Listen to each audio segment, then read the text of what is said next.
Monsieur le ministre, et merci et welcome, Monsieur the Judge Wagner. You know, your last words about accessibility and your presence here and the role of Master Baudouin and of the minister, I think, has really elevated people's appreciation of our justice system and hopefully our respect for it. So again, thank you. Monsieur le juge Wagner, en passant, j'ai remarqué que dans votre première, peut-être votre dernière élection, vous n'avez que obtenu 91% et nous sommes représentants d'une profession un peu compétitive. Je vous offre nos regrets que vous n'avez qu'obtenu 91. Maybe the next time.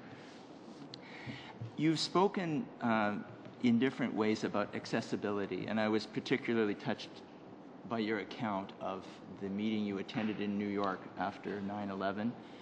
In that case, you were talking about accessibility, perhaps financial and operational accessibility to the courts. You also used a very trenchant expression, don't say a little in many words, but say much in a few. Many of the decisions you would be involved in would be fact-specific. They'll touch the whole nation, though, and I'm wondering, as a British Columbia lawyer, where we've spent a lot of time in the profession looking at plain language, whether you have some thoughts on expressing judgments in a way that will be accessible to the nation so that they can understand what our Supreme Court is saying. Well, I appreciate your question, Mr. Weston, because you know, when we're talking about access to justice, one of the first criteria is to make sure that the judgments, the reasons are not only well delivered, but that are clear enough and could be understood by everybody. As I mentioned earlier, you know, sometimes it's not easy to simplify things too much. They are very complex issues. And sometimes the good decision will justify longer sentences and more to cover adequately the complex issues. But you know, at the end of the day, I think that if everybody keeps the same objective to make sure that the information, the reasons are clear enough, I think that we could manage, in most of the cases, to deliver judgments clearly and to make sure that, of course, they are well understood by the population and not only the lawyers. Thank you for that.